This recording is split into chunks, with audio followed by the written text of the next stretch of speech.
Hello friends, welcome to Praveen study point. दोस्तों, आज के इस वीडियो में हम क्लास 6th की ज्योग्राफी एनसीईआरटी का चैप्टर नंबर 7 पढ़ने वाले हैं। दोस्तों, इस चैप्टर का नाम है हमारा देश भारत। दोस्तों, ये इस चैप्टर का तीसरा वीडियो है। पहला और दूसरा वीडियो में हमने इसकी कुछ चीज़ों को पढ़ा है। जैसे इस चैप्टर का जो इंट्रोडक्शन था वो हमने पहला वीडियो में पढ़ा है। दूसरे वीडियो में हमने भारत के पूरे विश्व में स्थिति कहाँ पर है, मतलब पूरे विश्व में भारत की स्थिति क्या है, वो किन अक्षांशों के बीच है, किन देशांतरों के बीच है, ये सब भी हमने डिस्कस किया था। आज के इस वीडियो में हम देखेंगे कि भारत के पड़ोस में कौन कौन सा देश है। ठीक है, और उससे आगे भी अगर समय कम लगेगा तो हम देख लेंगे। तो चलिए शुरू करते हैं। भारत के पड़ोसी देश कौन कौन से हैं। ठीक है, तो इसमें लिखा हुआ है कि 7 देशों की स्थलीय सीमाएं इसकी सीमाओं के साथ जुड़ी हुई है। मतलब भारत के साथ ना 7 ऐसे देश हैं जो अपनी सीमा साझा करते हैं। अब ये सीमा साझा करने का क्या मतलब है, तो जैसे यहाँ पर आप देख सकते हैं, ये तो हमारा जो ऑरेंज कलर में है वो हमारा भारत है। ठीक, और ये आप देख सकते हैं ये है पाकिस्तान। ठीक है, ये भारत के साथ सीमा साझा कर रहा है ना। ये आपको पता है इस सीमा का भी एक नाम है, रेड क्लिफ रेखा बोलते हैं इस सीमा को, जो भारत और पाकिस्तान के बीच सीमा है उसको। तो ये भारत और पाकिस्तान के बीच की सीमा है। हम कलर चेंज कर लेते हैं ताकि ठीक से पता चले। हाँ, येलो कलर ले लेते हैं। उसके बाद ये वाला एरिया अगर आप देखेंगे तो ये भारत और अफगानिस्तान की सीमा है। यहाँ पे देखिए ये अफगानिस्तान है। ठीक है, हम फिर कलर चेंज कर लेते हैं, हरा कर लेते हैं। ठीक है, और अगर आप ये वाला इलाका देखेंगे, ये वाली सीमा, ठीक है, ये वाली सीमा, ये वाली सीमा भारत और चीन की सीमा है। यहाँ पे भी थोड़ा सा। उसके बाद ये वाला इलाका तिब्बत या चीन के साथ जो सीमा साझा करता है वो इस हरे कलर में आपको दिखाया गया है। ठीक है, उसके बाद अगर हम और देखेंगे तो ये जो सीमा है भारत की वो नेपाल के साथ है। ये जो सीमा है ये भूटान के साथ है। ठीक है, और अगर हम पिंक कलर ले लें, ये वाली जो सीमा है ना, रुकिए आपको दिखाई नहीं दे रहा होगा, हाँ, ये वाली जो सीमा है ना, ये वाली, ये बांग्लादेश के साथ है। ठीक है, और ये वाली जो सीमा है ये म्यांमार के साथ है। ठीक, तो कुल कितने देश हो गए देखिए। पहला तो अफगानिस्तान, ये पहला नहीं, पहला पाकिस्तान। ठीक है, दूसरा हो गया अफगानिस्तान, तीसरा हो गया चाइना, चौथा हो गया नेपाल, पांचवा हो गया भूटान, छठा हो गया बांग्लादेश और सातवां हो गया म्यांमार। ठीक है, तो भारत के साथ 7 ऐसे देश हैं जो अपनी सीमा साझा करते हैं।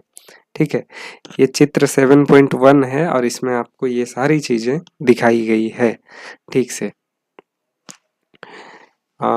इससे आगे भी हम देखते हैं, कुछ दिया गया है। इससे आगे ये लिखा गया है कि इनमें से कौन कौन से देश हैं जिनकी सीमाएं समुद्र से नहीं जुड़ी हुई है।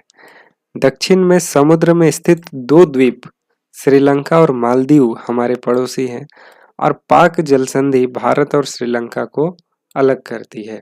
दोस्तों, यहाँ पर कहा जा रहा है कि जो श्रीलंका है और मालदीव है उसकी सीमा साझा नहीं होती है भारत से, लेकिन वो दोनों भी हमारा पड़ोसी देश ही है।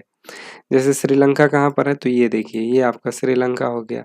ठीक है, और ये वाला जो इलाका है ना, ये मालदीव है, एक अलग देश है, लेकिन ये भी भारत का पड़ोसी देश ही है। यहाँ पर एक बात और लिखी गई है, भारत और श्रीलंका के बीच ना एक जल संधि है। ये जल संधि मतलब ये बड़ा वाला जल का इलाका और ये बड़ा वाला जल का इलाका एक छोटे से रास्ते से एक दूसरे से मिल रहा है। ऐसी जगह को हम जल संधि कहते हैं। ठीक है, 2 बड़े बड़े जल के भाग एक संकरे रास्ते से एक दूसरे से मिलते हैं, इसको हम जल संधि कहते हैं।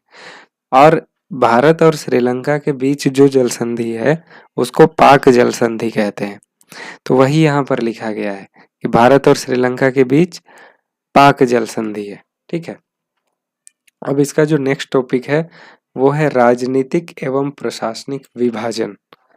तो भारत में राजनीतिक और प्रशासनिक विभाजन कैसे है उसको हम इस टॉपिक में देखेंगे। दोस्तों यहाँ लिखा है भारत एक विशाल देश है। प्रशासनिक क्रियाकलापों के लिए देश को 29 राज्यों और 7 केंद्र शासित प्रदेशों में बांटा गया है। ठीक है, तो कहा जा रहा है कि देश को 29, ठीक है, एक सेकेंड,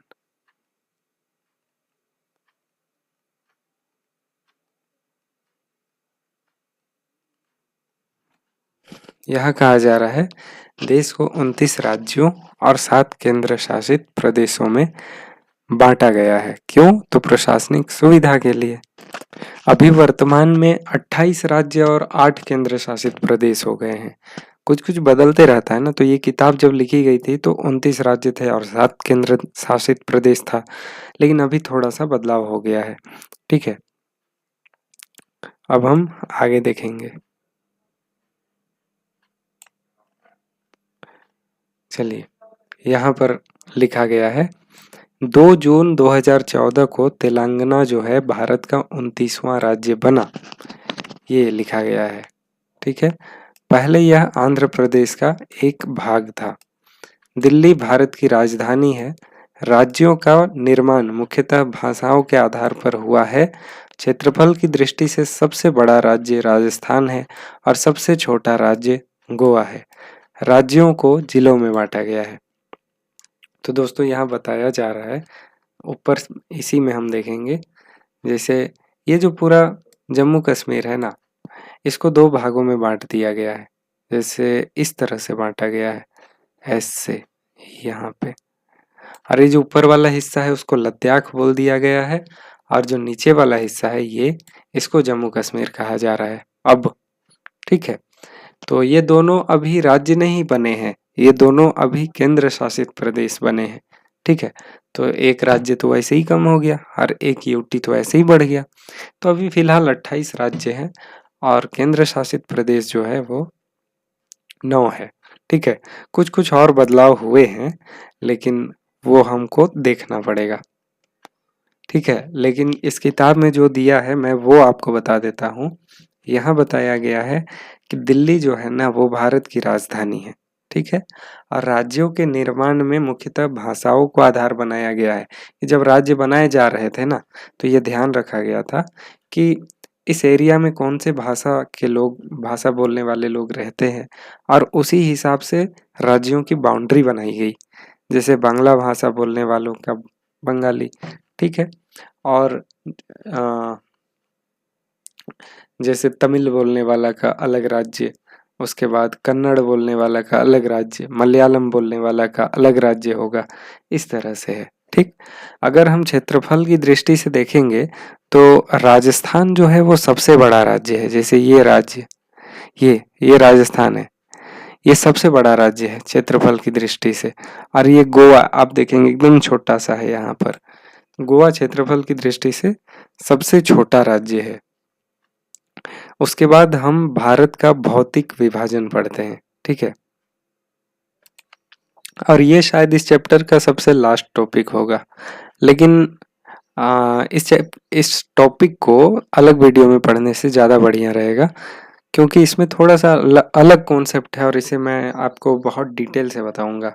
जितना इस किताब में लिखा गया है उससे कहीं ज़्यादा अच्छे से मैं आपको इसको डिफाइन करूंगा, आपको ठीक से पूरा समझ में आ जाएगा। ठीक है, और अभी हमने जो पढ़ा उससे थोड़ा सा अलग है, तो इसको अलग वीडियो में ही पढ़ने से ज़्यादा फायदा होगा। ठीक है, इस समय आपको ये जलोढ़ निक्षेप, सहायक नदियाँ क्या होती है, डेल्टा क्या होता है, ये सारी चीज़ों के बारे में हम लोग डिस्कस करेंगे।